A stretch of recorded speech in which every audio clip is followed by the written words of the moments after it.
дуруд бинандаҳои азиз, тамошобинони шабакаи варзиш, ин ҳафта якчанд бозиҳои ҳассосу диданӣ дар даври 17-уми чемпионати Лигаи Олии Тоҷикистон баргузор шуд ва бисёре аз дастаҳо албатта ба мақсади худ ҳам дар ин давр расиданд ва то андозе тавонистанд натиҷаҳои хуб ҳам ба даст оварда, вале барои бисёре аз дастаҳо рақобат то поёни мавсими имсола ҷараён хоҳад гирифт, махсусан барои он дастаҳое ки дар таххонаи ҷадвали чемпионат қарор гирифтанд. Ва имрӯз маҳз дар барномаи 90 дақиқа мустақиман ман Бобухол Мурозода бо ҳамкорам Аловдин Буриев роҷеъ ба натиҷаҳои даври 17-уми чемпионати Тоҷикистон суҳбат хоҳем кард. Хуш омадед ба студияи шабакаи варзиш, ба студияи барнома.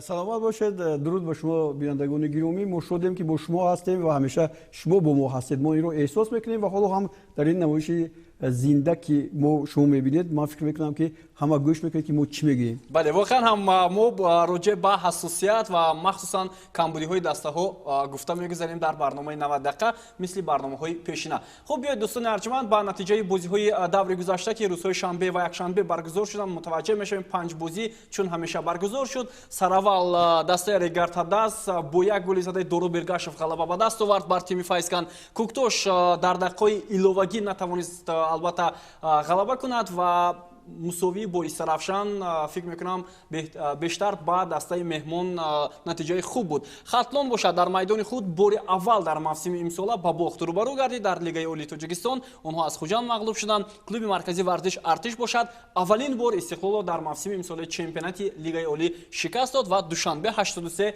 баъд аз пирӯзияш бар Локомотив Помир мавқеи худро дар миёни дастаҳои иштирокчии Лигаи Олӣ барои мавсими оянда ҳам нигоҳ дошт. Хуб, кадоме аз натиҷаҳо воқеан ҳам барои шумо то як андоза ғайриинтизор буд ва оё бовар доштед аз ғалабаи дастаи душанбе 83 бар Локомотив Помир ки ин даста акнун бо 20 имтиёз дар Лигаи Олӣ боқӣ монд?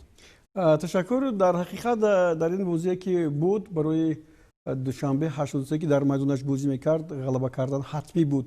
ва ин холҳое ки имтиёзҳое ки онҳо гирифтанд, инҳо имтиёзҳои тиллоие буданд ки дастаро аз поён шудан аз Лигаи Олӣ раҳо кард ва ҳамин дигарашро гуфтан мумкин аст ки душанбе 83 бисёр аз оғоз худро хуб нишон дода тавонист.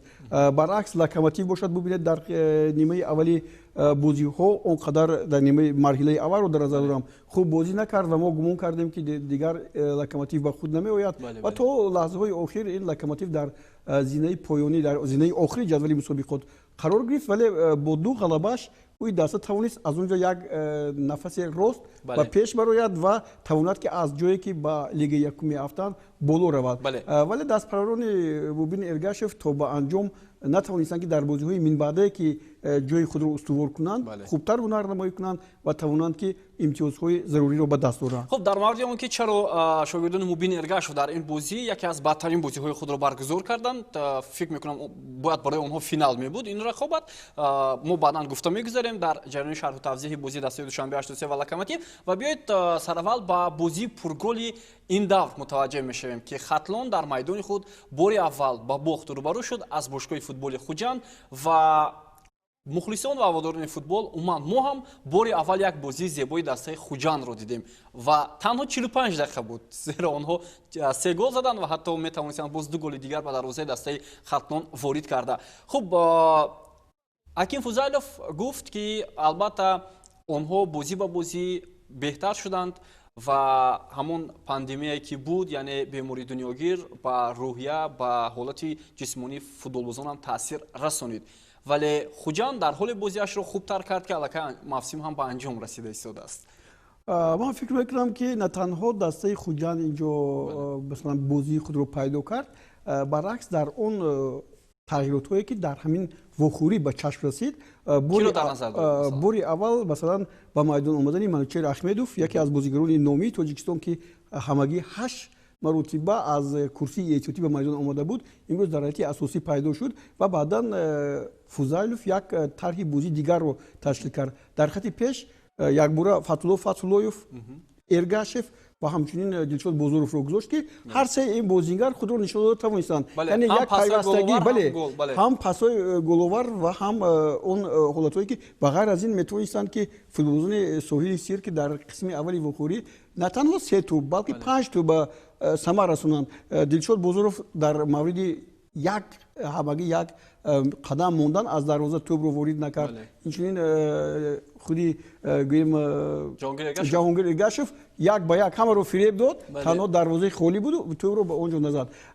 Гуфтанӣ ҳастам ки дар ҳақиқат ҳамин тарҳи бозӣ ман вақте ки баъди ин бозӣ ба анҷом расид омӯхтам ки ин ҳамон ҳолате ки ҳоло ҳаст бисёр голи зебое ки ба самар расонид бисёр ҳам хуб маҳораташ олӣ аст, маҳорати фардиаш хуб аст. Бубинед чӣ қадр муҳофизатгаронро сари роҳи худ мегирад. Яъне ин бозингарон якдигарро хуб эҳсос карданд дар майдон. Бозиҳои охирии Хуҷандро ман дидам дар он ҷо Тоҳир Малодӯстов бештар дар хати пеш мебаромад ва Рихсибоев ки дар ин бозӣ Санҷар Рихсибоев дастаи Хуҷандро тарк гуфта. Бале, тарк гуфта. Барои ҳамин ман фикр мекунам ки нав ҳамин хати пеши даста ҳам якбора се ҳамлагар баромаданд ва ин се ҳамлагар дар ҷои худ хуб бозӣ карданд. Агар Хуҷанд ҳамин гуна бозии худро дар оғози мавсим нишон медод, махсусан дар назар дорам он бохтое ки онҳо доштанд аз Хуҷанд, аз Хатлон, аз Истиқлол, аз Хатлон, аз Куктош ҳатто, ва метавонист дар пойгаи қаҳрамонӣ садди роҳи Истиқлол шуда ва бори аввал ба уман орзу ормони худ расида. Яъне дар бисёр душвор аст. Бубинед ин аллакай ҳаштумин медали нуқраи дастаи Хуҷанд аст, чунки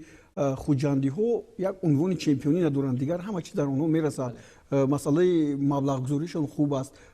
инҷо имрӯз роҳбарони гӯем ҳукумати вилояти суғд барои ин даста тамоми шароитро муҳайё карданд, вале бозӣ аз чӣ наверавад, инро дар дохили худи даста кофтан. Ва мегӯянд ки авзои дохили даста чандон хуб ҳам нест, яъне бозингарон он қадар муносибати хуб надоранд байни ҳамдигар. ин чиз ҳам таъсир мерасонад? Бале, ин гуна ҳолатҳо дар тамоми дастаҳо ҳаст ва таъсир мерасонад. Масалан, дар ҳолате ки бисёр шумо дар шароити хуб бошеду ман партофт анҷом надиҳам ки шумо гол задед, чӣ қадр шумо гол зада метавонед вақте ки тӯб ба шумо намерасад. ҳамин чизҳо эҳсос мешавад. Аммо ман фикр мекунам ки дастаи Хуҷанд як лаҳзаи бисёр зеборо нишон медиҳанд, дар ин борам хоҳем гуфт. ва вақте ки Хуҷанд ба даста омадани Эҳсон Бобоев эҳсос мешавад ки як тағйироте дар ҳайати дастаи Хуҷанд ҳаст. ва аз тарафи дигар бибинед ки чаро Хатлон баъди марҳилаи якум масалан ба дастоварди хуби муваффақ намешавад.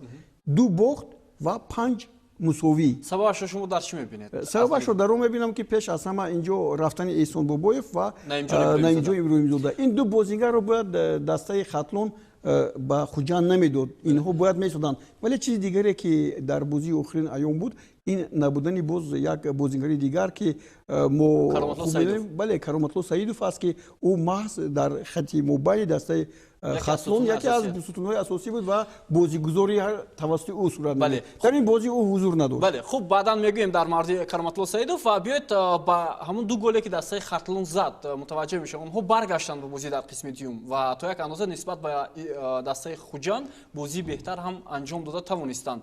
ва мо дидем ки чӣ гуна Умарҷон Шарипов баъд аз партобе ки Сорбон Афғонов анҷом дод муаллифи гол шуд ва ҳатто метавонем ҳунарнамои Сорбон Афғоновро инҷо ҳам ёдовар шавем ки як идора кардани тӯбро бисёр хуб иҷро кард, яъне бо ҳамон як аз дигоҳи фанӣ бисёр ин тӯбро ҳатто бо пой оҳиста нигоҳ доштан душвор буд, вале ӯ бо пушти пой як шакли хуби техникиро нишон дод ки ин боиси дастгирӣ аст. Футболбозон бояд ҳамин хел бояд як одамое бошанд ки мисли офарандаи як зебогӣ дар футбол бошанд, чунки мардум ба варзишгоҳҳо меоянд ки аз тавассути телевизион тамошо мекунанд. чиро ҳамун спектакл як спектакли нонавиштаро ки дар ин ҷо ғофилан мебинӣ, дар тааҷҷуб мешӣ ва як роҳат ҳам мекунӣ. Аммо гуфтан ба маврид аст ки дар ин зарбаи беҳтарини Боқиохунов, Парвиз Боқиохунов ки ин мисли тӯб буд ки гирифта намешуд. ҳатто дар такрораш мо тӯбро намедидем ки чӣ гуна ҳаракат кард. ва чизи дигарро гуфтам мехостам ки дар қисми дуввум шогирдони аслии Ҳабибуллоев имконияти 2 голи задан дошт, дигар задан доштанд. худи Шарипов як ҳолат ва дар мавриди Насрулло Кабиров чӣ гуфтанӣ ҳастед ки ӯ каме иштибоҳ кард, яъне 4 дақиқаи иловагӣ ба анҷом нарасида буд. Баъдан баъд аз он ки хуштаки анҷоми бозиро кашид, боз футболбозонро даъват кард ки бозӣ ҳоло идома дорад. ин иштибоҳи воқеан ҳам дағал аст дар як бозӣ. дар ҳақиқат ман шоҳрои ин бозӣ будам ва вақте ки ман дидам ки 4 дақиқа вақт илова карда шуд, و دیدم که 3 دقیقه پس سر شده است و گفتم شاید من ندیدم که اونجا 3 بود بله. و یا فکر 4 کردم بود. که یا 4 بود. بله. من گفتم پس من خطا کردم، ولی بعد که بازی مان شد، بازی تموم شد، دوران کمک دوران اومدن به مرکز با سرداور صحبت کردن و سرداور 1 دقیقه گفتن ممکن است که ایلوه شده رو از نو به بازی گذاشت و 1 دقیقه دیگر فوتبال بازون بازی کردن. از تجربه من، از تجربه خیلی زیادی من بار اول در تاریخ خودم دیدم که بازی مان بشود، تمام بشود، پشت که داور زده بشود، ولی باز 1 دقیقه دیگر بازی میکنن. خب این نتیجه هم نمیداد، اما نه به هر صورت 1 دقیقه دیگر شاید یک حمله دیگر هم میشد برای دسته میزبان، بود شاید نتیجه مساوی میشد. بله به امکانیت هر صورت فکت است، حساب به نفع دسته این هم یک نوگونی برای نصرالله کبیروف در چمپیونات موسمی سال 2020 از یاد نمیره، در تاریخ حتما ثبت میشود، چون که نوشتن و تنقید کردن و یک کمبودی گفتن با مود در اومده است و همین کمبودی میکنن، ولی کمبودی نباید صادر کرد. بله واقعا هم تشکر. و بیاید متوجه میشیم بازخوان‌های سرمربیان هر دو دسته که چی گفتن در پایان دیدار و بعدا باز صحبت رو ادامه خواهیم داد. Ну что, была очень упорная игра. Я считаю, что эта игра была за серебряные медали. Поэтому, судя по результату, нам удалось решить эту задачу. А то, что касается самой игры, ну, команда выглядела как команда Хаджент только в первом тайме. К сожалению, второй тайм полностью провалили, поэтому есть над чем работать.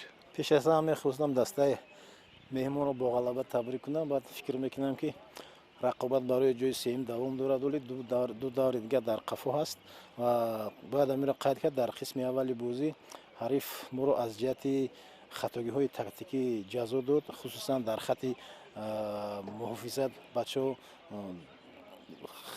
غلط های دغل کردن، از همین فرصت حریف استفاده برد و باید این رو گویم که از حساب گرفتن کارت‌های زرد و از حساب اون که یکی از بازیگرای اساسی کرامت‌الله سعیدов مبلغ ما رو نمیتونه گفته با تمرین‌ها اشتراک نکرد و در بازی هم اشتراک نکرد.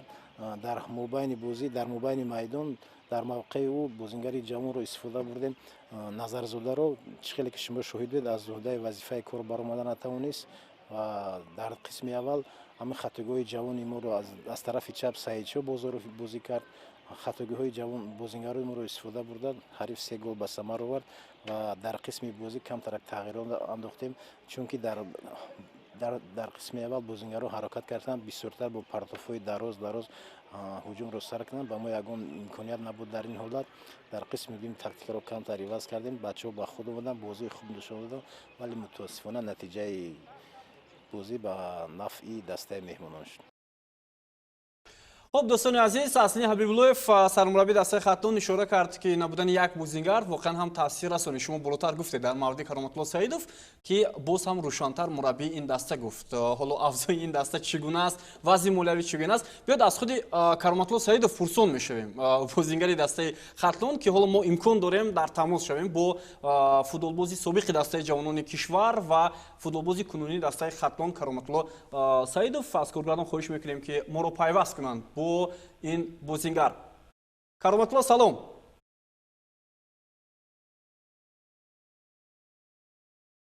کرامت‌الله ما رو میشنوید؟ بله. کرامت‌الله واقعا هم وضع دسته چطوری که سرمربی دسته گفتن در نبودن شما بسیار بد بوده است و سبب رو هم گفتن. ما میخواهیم که از زبان شما شنویم که چی میان شما و رابطه دسته اتفاق افتاد که شما در تمرین ها و عموما بازی اشتراک نداشتید؟ از سبب کم ترمت مایی بودم، از این سبب نتونستم به بازی برآمده. خیلی که ترینر گفته است از سببی که از سبب اویلیگ، از سبب همین چیزا نبرآمده است و این درست قید کرده است. خب عموما با شما مبلغ ندادن یا عموما بازیگران حالا چند مدت می شود که مزد معاش نگرفتند؟ بله از سبب همین مولوی همه بچه ها از اول سال است که 50% اویلی گرفته هستند. کرامت‌الله ما وضع دسته خطون رو خوب میدونیم، چون که در آغاز موسم وضع مالیوی داشت، یعنی عموما سرپرست نداشت، ولی چند مدت شد که یک سرپرست نو هم پیدا کرد. чаро сарпарасти нав пайдо шуд, бале, лекин аз рӯзе ки пайдо шудааст барои мо 700 сомонӣ додагӣ аст тамом. яъне шумо сабабро дар чӣ мебинед? Кӣ намедиҳад? Умуман маблағ ҷудо шудааст ё на? Акы иша мо намедонем ҷудо шудааст нашудааст, сарпараст пайдо шудааст, лекин бар бачаҳо 750 сомон як бор додагианд тамом. Умуман ҳар моҳ музди маошро аз бошгоҳи маош футбол мо 50% гирифтесем. танҳо 50%. Бале. хуб, умуман чӣ нақша доред? Хатлон бозиҳои ояндаро баргузор хоҳад кард дар майдони худ ва ҳамчунин дар бозии сафарӣ. ҳоло шумо ба тамринҳои даста рафтед ё на? Чӣ аст? гуфтушуниди шумо бо роҳбарияти даста дар ин маврид буд ё на? ман камтар аз сабаби травма доштам, аз ҳамин сабаб натавонистам ба бозии хуҷам бозӣ кунам. насиб аз паго иншоалло ки сар мекунам. яъне кароматло, мо ҳам бовар дорем ки ҳатман роҳбарияти дастаи Хатлон ҳоло моро тамошо мекунанд, мешунаванд ва албатта ба ин чизҳо расидагӣ мекунанд, чунки воқеан ҳам як футболбозе ки дар тими Хатлон бозӣ мекунед, албатта имкон доред ва ҳуқуқ ҳам доред ки умуман он гем ки дар шартнома баста шудааст шумо талаб карда метавонед. Чун ин чиз набошад, фикр мекунам натиҷаҳо ҳам ба миён намеояд. ва умуман кароматло, суоли охирон ин буд ки дар дастаи Хатлон айни ҳол вазъ чӣ гуна аст? дар умум вазъи молиявӣ мисли пешина бад аст ё ҳоло беҳтар шудааст? аз ҳамин аввали сол аст ягон хеле буд, ҳамин хеле ягон пешравӣ нест. яъне беҳбудӣ нест? Не, ягон хел пешравӣ нест. ташаккури зиёд. Кароматулло, саломат бошед. Барор мехоҳем ба шумо ва умед дорем ки ҳатман рӯзҳои наздик, ҳафтаҳои наздик албатта ин ҳолат ва ин вазъи бисёр ҳам мушкил бартараф мешавад. саломат бошем. ташаккури зиёд. дӯстони азиз, Кароматулло Саидов буд ки роҷеъ ба вазъи ба амал омада дар дастаи Хатлон ва сабаби албатта ба тамринҳо нарафтан ва инчунин ба бозӣ нарафтани худро ҳам шарҳ дод. Воқеан ҳам ӯ ман дуруст мегӯяд, вақте маблағ намедиҳанд, вақте дастгирӣ намекунанд, ӯ чӣ гуна дар бозиҳо худро омода мекунанд барои ҳунарнамоӣ кардан? дар ҳақиқат вазъи молиявии бисёр клубҳои футболи Тоҷикистон дар ҳамин поя аст. аз ҷумла бубояд дар бораи Регартадаз ҳоло тавассути Инстаграм суҳбатҳои мустақим пахш мешавад аз футболбозон, онҳо ҳам аз ҳамин шикоят мекунанд. вале дар масъалаи клуби футболи Хатлон чӣ гуфтанӣ ҳастам? агар даро дошта бошед, вақте ки даста хуб баромад кард, мо ҳам тарғиб кардем ки сарпарастон пайдо шаванд ва масъулони даста гуфтанд ки сарпараст пайдо шуд, дигар мушкилӣ нест. ва мо ҳам ман фикр мекардам ки имсол Хатлон барои ҷои фақат дуюм мубориза мебарад. вале якбора баъде ки ин ҳолат ба вуҷуд омад, марҳилаи дуюм сар зад. ман фикр мекардам ки аз даста рафтани шояд он бозингароне ки мо нав гуфтем, ҳам Эҳсон Бобоев ва ҳам инчунин як бозингари дигар Иброҳимзода, шояд ҳамин ҳам бошад. ҳатто худи Кароматулло Саидов ҳам баъд аз марҳилаи аввал мехост равад, аммо намедонам кадом даста ба ӯ писанд наомад ё худ шартномаашон дуруст нагирифт. инҷо дигар футбол бозор аст, ҷое ки пул бисёртар медиҳанд, онҷо мери онҷо бозӣ мекунӣ. ҷое ки пул бисёртар медиҳанд, ҳунарнамоият бештар мешавад. яъне худ бибинед ки ин зиндагӣ ҳамин аст. ҷое ки манфиати одам барои зиндагиаш бештар аст, ҳамон ҷоро интихоб мекунад ва ба ҳамон ҷо меравад.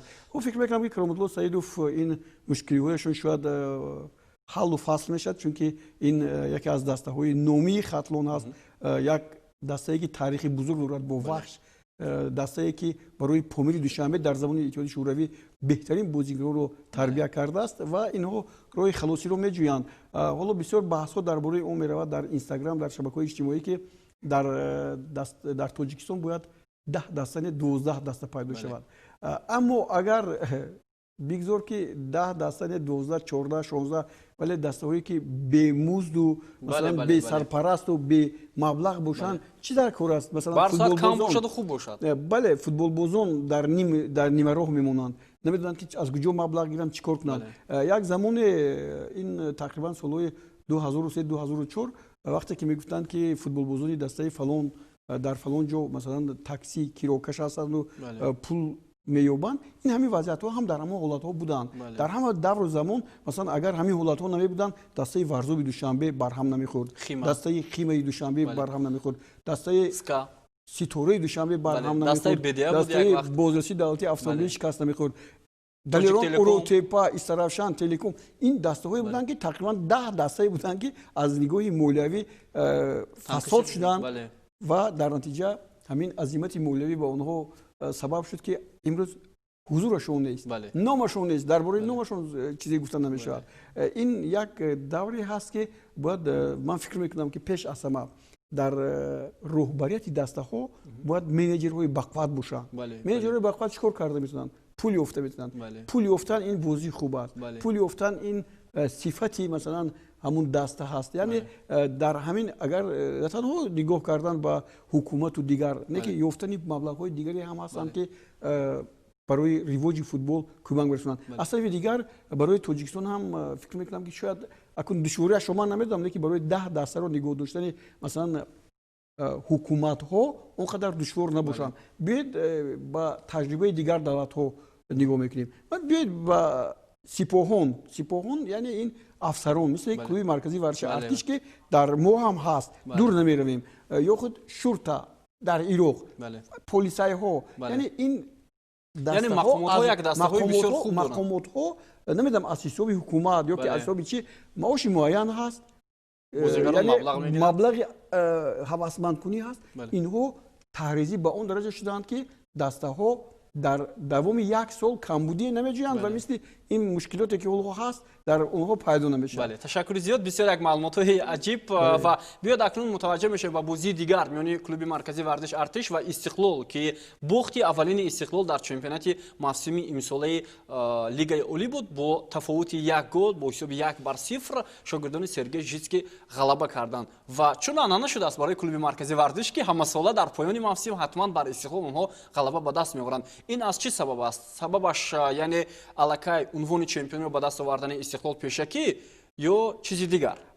Ин ҳам баҳона шуда метавонад, вале чизи дигар. Мо пештар дар мавсими соли гузашта мегуфтем ки яке аз дастаҳое ки барои Истиқлол бисёр номувофиқ аст ин дастаи Кӯктош аст, чунки 2 мусовиа анҷом дода буд. Аммо омори нав хабар медиҳанд ки клуби марказии варзиши артиш барои дастаи Истиқлол бисёр номувофиқ, ҳарифи нобоб. Соли гузашта 3 барду мағлуб шуда буд дастаи Истиқлол. Баъд ман ин сол бо ҳисоби 1-0 ва як бозии дигарро хуб клуби марказӣ бохт. Вале аз чӣ бошад ки хуб фикр мекунам аллакай футболбозони дастаи Истиқлоли Душанбе ба мавсими соли 2021 омода мешаванд. Яъне ин мавсимро хатм карданд, тамом карданд. Аммо хабарҳо аст ки баъзе аз бозингарони дастаи Истиқлол аллакай тарки тим ҳам карданд. Виктор Свежов яке аз бозингароне буд ки легионер харидорӣ шудааст, вале тибқи иттилоъҳои дарёфта ин футболбоз тарки даста кардааст. Оё дар ҳамин ҳолат, яъне дар ҳамин маврид ки як бозии дастаҷамонии Истиқлол имсол бисёр хуб буд, ҳам дар мусобиқаҳои байналмилалӣ ва ҳам дар чемпионати кишвар,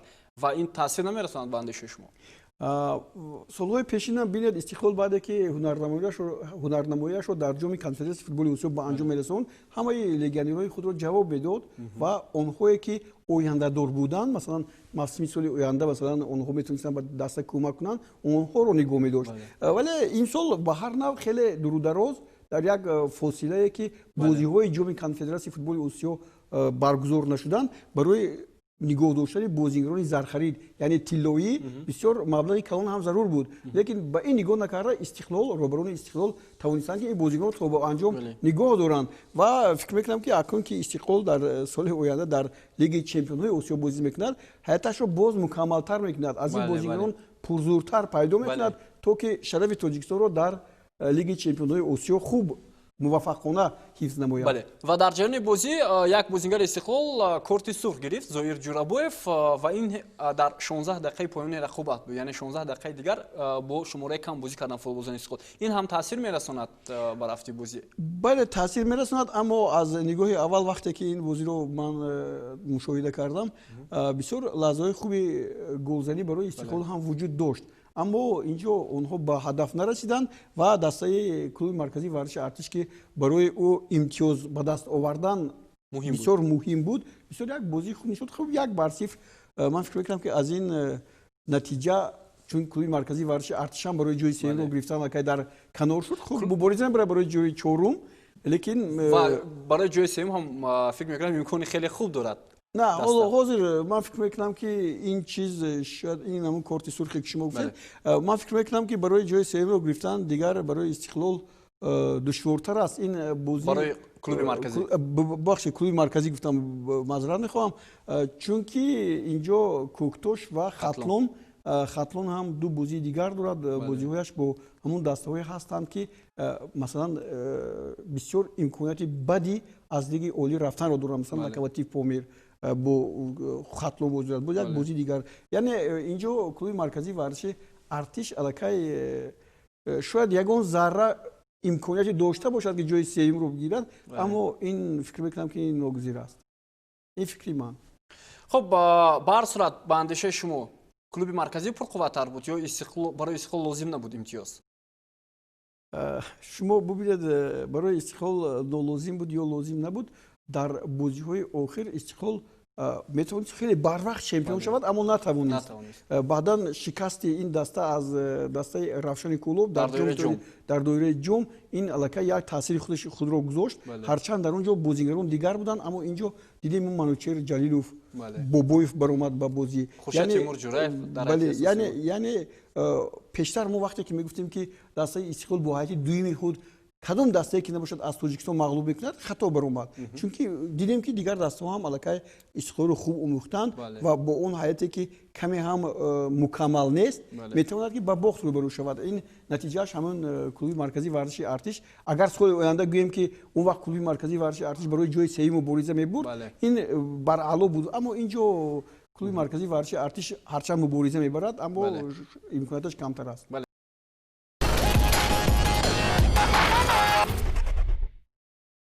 идомаи барномаи 90 дақиқа ва дар мавриди ҳассосияти бозии клуби марказӣ ва варзиш Артиш ва Истиқлол гуфта гузаштем ки Истиқлол бори аввал дар мавсими имсолаи чемпионати лигаи олии кишвар ба бохт дучор омад. бо ҳисоби 1-0 голи задаи ним муҳофизатгари клуби марказӣ варзиш Артиш Мунир Давлатбеков ғалабаи афсаронро таъмин кард ва акнун онҳо боз ҳам муборизаро идома хоҳанд дод. ва биёед мутаваҷҷеҳ мешавем ба суханҳои сармураббии ҳарду даста ки дар поёни рақобат иброз карданд. баъдан бармегардем ба студия. Наделала громадное количество ошибок, огромное, невероятно. Но это тот случай, когда эти ошибки очень мелко смотрятся по сравнению с проявленным характером, огромным желанием и умением донести то, что мы пытаемся делать на тренировках. Так и в жизни бывает. Ребенка учишь, ребенка, он делает ошибки, он делает какие-то, но самое главное, цель в жизни, характер и проявить его в самый ответственный момент. Сезон подходит к концу. У нас, конечно, состав не оптимальный. По ряду причин. Многие ребята травмированы. Ну и против Истиқлола любой соперник хочет показать свой максимальный футбол. Вот. Поэтому в этом плане ребятам немножко тяжело. Но в целом ребята, думаю, все равно профессионалы, должны выкладываться в каждом матче. Хотя досрочно мы стали чемпионами, но надо, я думаю, все равно играть до конца. Еще есть 2 матча. И все равно болельщики ждут от нас только побед.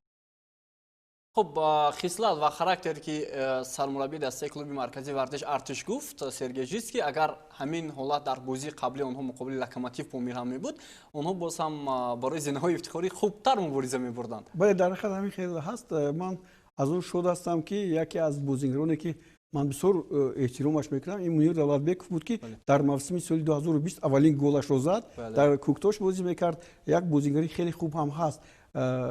бигзор ки ҳамин ҷои худаш ёфта бошад, ба голзанӣ ба дастаи клуби марказии варзиш кӯмаки зиёд расонад ва аз тарафи дигар аз мусоҳибаҳо бармеояд ки дар ҳақиқат тавре дидед Анвар Норқулов мегӯяд ки бале имрӯз даста дар фаъолияти на он қадар хуб қарор дорад ва аз ин рӯ бозиҳоро бой медиҳад ва шояд аз тарафи дигар набудани сармураббии асосии даста ҳам ба ин Истиқлол бисёр ҳам вай кунад, таъсири зиёд расонад. барои чӣ то ба ҳанӯз ҳоло мо намедонем ки тақдири ин сармураббӣ ҳам чи аст. ин мураббӣ дар оянда дастаи Истиқлолро машқ медиҳад ё намедиҳад. дар ин бора сомонаи расмии клуби футболи Истиқлол ҳам хабар намедиҳад. чунки агар бибинед вақтҳои охир сомонаи клуби Истиқлол баъзе чизҳоро баъзе гуфта мумкин аст ки сирҳои худро мепӯшонад.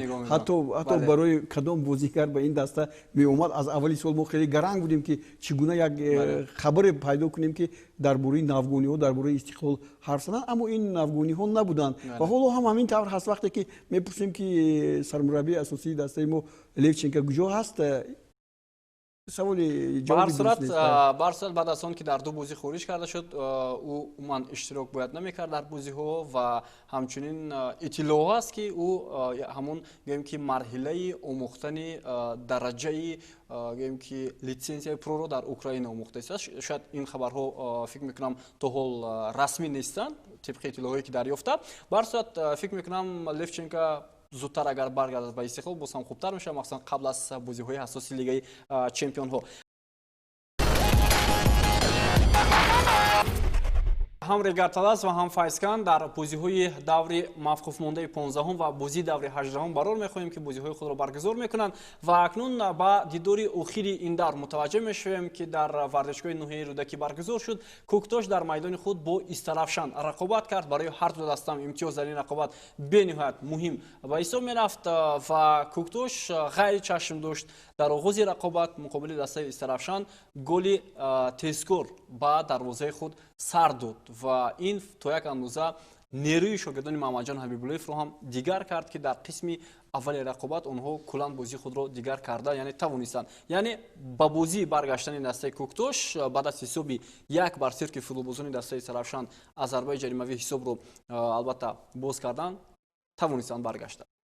дар ҳақиқат Истарафшан то ҳамон голе ки зад бисёр як бозии хуб нишон дод, бисёр бозии аҳлона буд. онҳо якбора ба ҳуҷум мегузаштанд, голи зебоеро ҳам ба самар расониданд ва гумон буд ки имрӯз Истарафшан метавонад ки вазъи худро дар ҷадвали мусобиқот беҳтар кунад ва дар ин вохӯрӣ тавонад пирӯзӣ ба даст орад. аммо барои Кӯктош ҳам барои ноил шудан ба зинаи сеюми ҷадвали мусобиқот хол имтиёз зарур буд ва бозиашро дар ҳамин маврид Истарафшан гум кард. баъди ин якум тӯбе ки зада шуд на ба Кӯктош таъсири бузург расонд, балки ба худи Истарафшан таъсир расонд. онҳо рӯбаланд шуданд ки як тӯб заданд, акнун дигар метавонанд ки нигоҳ доранд пеши роҳи ҳамлакорон ё ҳамлагарони дастаи соҳибони майдонро бигиранд, аммо ин кор аз ӯҳдааш набаромаданд ва футболбозони дастаи Кӯктош тавонистанд ки аллакай ба сафи пеш бароянд бо ҳисоби 2-1 ва дар боз бахташон омад кард футболбозони дастаи Истарафшанро ки дар ҳамин мавриди охир, ин ҳам баъд аз тақрибан дақиқаҳои иловагӣ буд, ба задани зарбаи ҷаримавӣ сазовор шаванд стандарт ва онҳо стандартро хуб истифода бурданд ва Шамсиёв голи баробариро ба нишон расонид ва ба гуфтан мумкин ба дастаи Истарафшан як хол ё имтиёзи тиллоӣ овард. Бале, воқеан ҳам умуман он бозие ки Истарафшан нишон дод ба фарқ аз бозиҳои дигар куллан тафовут дошт. Яъне онҳо дар ин бозӣ чандон бозии кушоди футбол нишон дода натавонистанд. Ин аз пурқувват будани Кӯктош буд ё танҳо тактикаи сармуравӣ буд? фикр мекунам ки инҷо ҳарчанд Алиёр Ашуромадов дидем ки дар ҳамон марзи майдон мегуфт ки ба пеш шавед, ба пеш шавед, ба пеш шавед, бозиашон омад накард, якдигар фаҳмишон сустар буд. шояд ҳамин сабаб шуд. ҳоло гуфтам аз бохт инҳо раҳо ёфтанд. агар раҳо намеёфтанд, ҳоло дастаи Кӯктош боз мубориза мебуд, барои ҷои дуюм мубориза мебурд ва ҳоло медалҳои нуқра насиби Хуҷанд намешуд. ҳоло ба Истарафшан бояд ташаккур гуфт ки масалан аз тарафи мухлисони Хуҷанд ки кӯмак кард ки пеш аз муҳлат дастаи Хуҷанд соҳиби медалҳои нуқра шавад. бале, ба ҳар сурат барои Кӯктош шонси камтар ҳам буд барои зинаи дуюм, вале ба ҳар сурат шогирдони Маҳаммадҷон Ҳабибуллоев барои зинаи сеюм акнун мубориза мебаранд. дар ду бозии охир онҳо воқеан ҳам рақобатҳои бисёр мушкил доранд муқобили Истиқлол ва Регар Талас. хуб, биёед мутаваҷҷеҳ мешавем ки Алиёр Ашурмамадов доир ба ин бозӣ чӣ гуфт, ибрози андеша кард ва баъдан боз суҳбатро идома хоҳем дод. имрӯз мо тайёрӣ дидем ба ин бозӣ. фикр мекунам рақибам хеле пурқувват буд. рости гап мо вазъиятҳо кам доштем имрӯз дар бозӣ, барои ин ки рақиб бисёртар истироҳат карду, мо камтар истироҳат кардем, барои ин камтарак мода мушкилтар буд. фикр мекунам ки бачаҳо хеле кӯшиш карданд. раҳмат ба бачаҳо ки кора иҷро карданд. аз натиҷаи бозӣ розӣ ҳастед? чӣ хел гӯям, ба ин бозие ки рақиб нишон дод, розӣ ҳастам. рақиб пурқувват буд имрӯз. то охири мавсим ду даври дига монд ва ду бозии Истарафшан дар хонаи худ баргузор мегардад ва чӣ фикр доред? кӯшиш мекунем ки ҳамин холҳои худамон гирему дар лигаи олӣ монем. خب دو بازی خانگی دارد دسته سرافشان که بسیار امکاناتی قلای برای باقی ماندن در لیگ اولی. البته با شاگردان علیرضا شورمحمدов قرار می‌خواهیم در دو بازی حساس. دوستان عزیز یادآور میشم که بازی موفق مانده دور 15 که بسیار هم حساس است میان سرافشان و فیضکن احتمال است توسط شبکه‌های ما مستقیما منظور بیننده ها شود. خب در چمپیونات عمان تاجیکستان گل‌های زیاد در هر دور به قید گرفته میشوند ولی در این دور کمتر بود، یعنی 10 گل و از میان این ما 3 تاش رو انتخاب کردیم و منظور بیننده ها میکنیم. بعداً باز در مورد بهترین گل هم صحبت خواهیم کرد.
خب 3 گلی بهترین هم بود چون که اسلوبی ضربه زنی اسلوبی واقعا هم نشون گرفتن دروازه با کلی فرق میکرد از همدیگر و فکر میکنم گلی هم دروغ بیگاشوف هم مطابق کریم و هم پرویز باقی اخونوف رو اگر امکان باشد میتونیم بهترین هم بگیریم در این دور.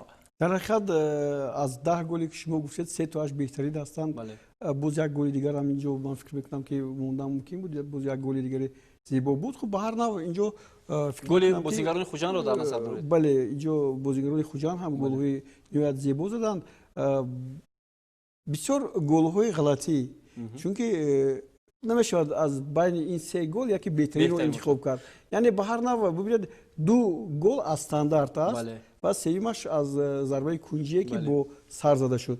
من فکر میکنم که در اینجا وقتی که دوربین ها ضربه رو نمیبینند توپ رو گم میکنند این شاید کمی برتری داشته باشد. این همون گل پرویز رو من در نظر دارم. پرویز باقی اخونوف رو بسیار گلی سرعتش بلند از توپ هم تیزتر بود و اگر دیده باشید دیگه وقتی هنگام پرواز کردنش توپ رو ندیدیم و فقط دیدیم که طوری دروازه لرزید و توپ وارد دروازه. فکر می‌کنم این شاید بهترین استوبیده شد. اما گلی که از جانب اوتبه کریموف زده شد این گل هم بسیار هم گل زیبا، یکی از گل‌های زیبایی که شاید در موسم امسال شاید به قطار هم داخل شود. بله واقعا هم ولی طبق فرضیه شبکه ورزش البته ما یکی رو انتخاب بکنیم و دوستان عزیز طبق فرضیه ما گل بهترین دور 7 چمپیونات تاجیکستان گل زده نیمو فیزد حملهگری دسته ختلان پرویز باقی اخونوف بعد دروازه دسته خوجان بود که در دقیقه 92 به هدف رسید. پرویز رو البته با این گل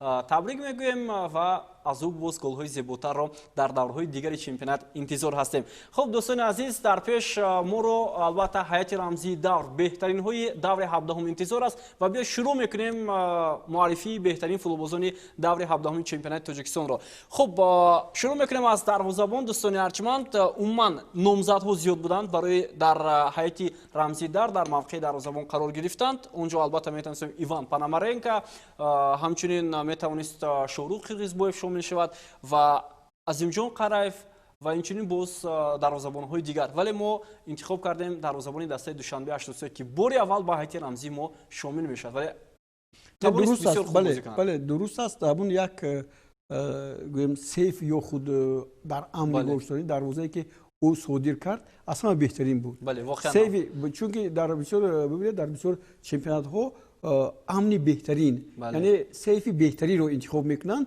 نه دروازه‌بان بهتری رو سیفی بهتری رو اما در همین اگر ما از روی مثلا نظامی همون چمپیوناتایی که سیفی بهتری رو مثلا قدردانی میکنن اگر کریم در حقیقت از اینجا قرایف است که اون ضربه‌ای که امامعلی احمدخان زد با یک جست زیبا با یک پاراشوتوار و تو برگردون که این فکر میکنم که بهترین بود خب جوش در جایش است بله واقعا هم این بار اول نیست که دروازه‌بان دسته دوشنبه 83 یک بازی بنهایت خوب نشون داده میتواند خب در خط حمایه هیئت رمزی ما قرار گرفتن 4 نفر اینها منوچهر احمدов از باشگاه فوتبال خوجند دورو бергашев муаллифи голи ғалабовар дар бозӣ бо регартадазу файзканд алиҷон кароматуллозода аз клуби маркази варзиш артиш ва аз канори рост боз ҳам ҳамдастаи ӯ димитро бандар қарор гирифтанд яъне воқеан ҳам инҷо манучер ахмедов ва дору бергашев бори аввал ба ҳайати рамзӣ шомил шуданд ва инчунин алиҷон кароматуллозода ҳам ки арзанда ҳам бозӣ карданд бале дар ҳақиқат ҳамин тавр ҳам ҳаст ман аллакай дар бораи манучер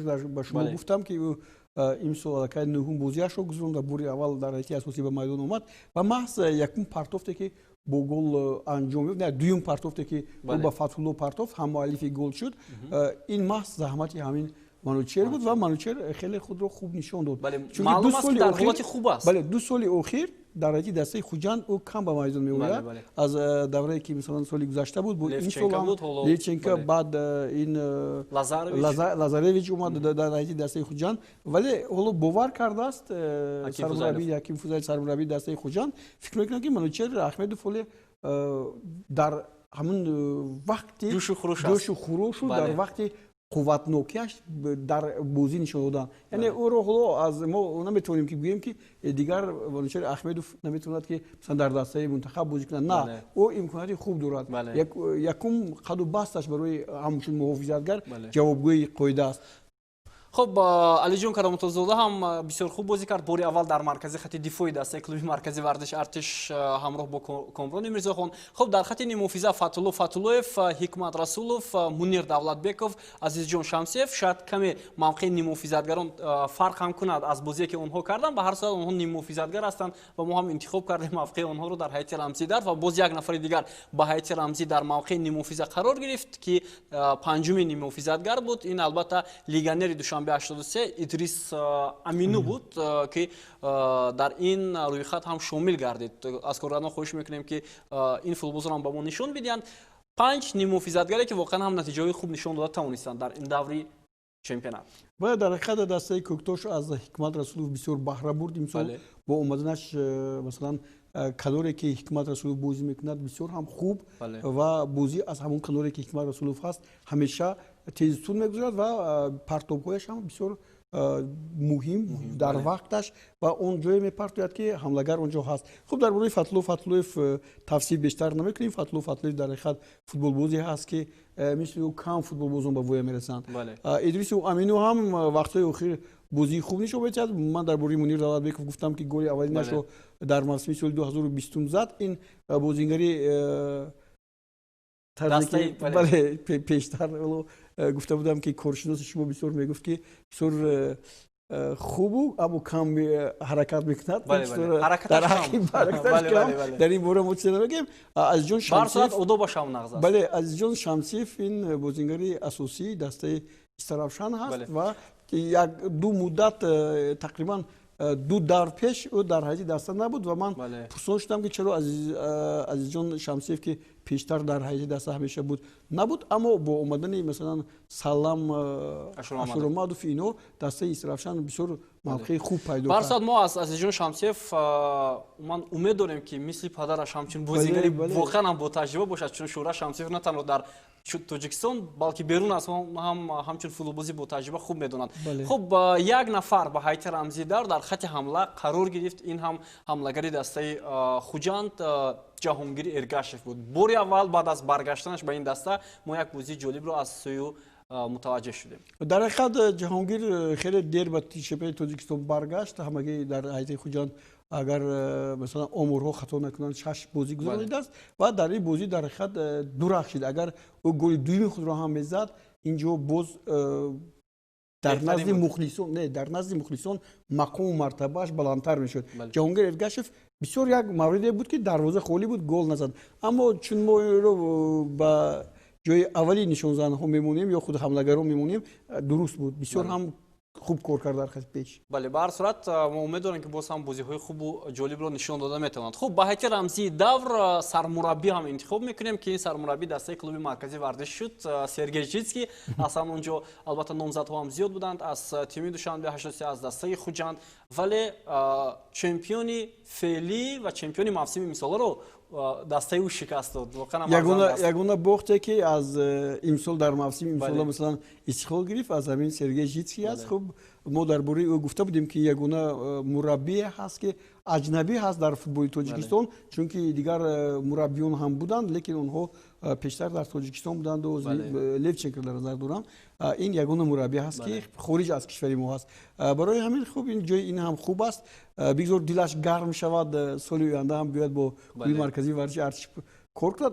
Мо албатта роҳбари клуби марказии варзиши Артиш нестем, аммо будани мураббиёни масалан хориҷӣ дар тимҳои Тоҷикистон каме мақому мартабаро боло мебарад. Мақоми футболи кишварро, барое ки ин тарғиб мешавад, реклама мешавад дар дигар кишварҳо. Ҳоло шумо агар бовар кунед, агар як бор бубинед ки вақте ки расонаҳои хабарии Украинаро мебинед, дар бораи ӯ менависанд, ЦСКАи Душанберо машқ медиҳад, ҳамин гуна одами мо ва ҳатто дар бораи Виталий Левченко, дар бораи легионерҳое ки дар чемпионати мо бозӣ мекунанд, махсусан легионерҳои узбек, легионерҳои украинӣ таваҷҷӯҳ бештар мешавад. Бале, воқеан ҳам ҳамин давр аст ва ин буд дӯстони арҷманд ҳайати рамзии даври 17-уми чемпионати Тоҷикистон ки 11 бозингари беҳтарин ва мураббии беҳтарини ҳафта ба ин рӯйхат шомил шуд, тибқи фарзияи шабакаи телевизиони варзиш ки сар аз соли ҷорӣ албатта ин иқдом аз ҷониби гурӯҳи эҷодии барномаи 90 дақиқа роҳандозӣ мешавад. Хуб, вақти он расидааст ки беҳтарин бозингари даври 17-умро эълон кунем. Воқеан ҳам бори аввал дар барномаи мо беҳтарин бозингари ҳафта тибқи албатта фарзияи шабакаи варзиш нимуҳофизатгар ва капитани Хуҷанд Фатҳулло Фатҳуллоев гардид. Бозингаре ки дар муваффақияти охири дасташ нақши босазо гузошт. Умуман Фатҳулло бар ин бозингарон ҳоло дар футболи мо камтар ҳам ба воя мерасанд, чун намедонам аз чӣ сабаб бошад, ё шояд футболбозон болои худ кор накунанд.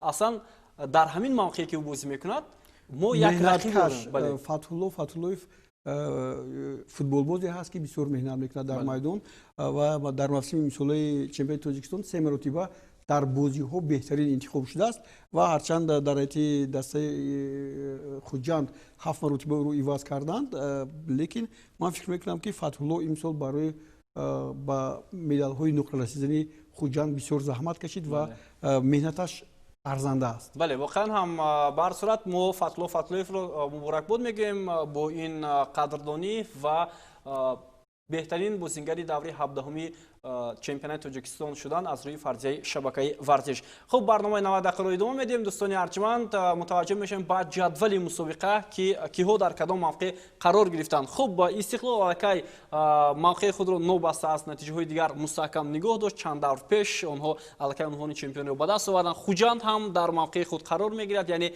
ду ҷои аввал муайян шудааст ва танҳо мақоми сеюм ки муайян нашудааст, рақобат миёни Куктош, Хатлон ва клуби марказии варзиш Артиш ҳам идома дорад.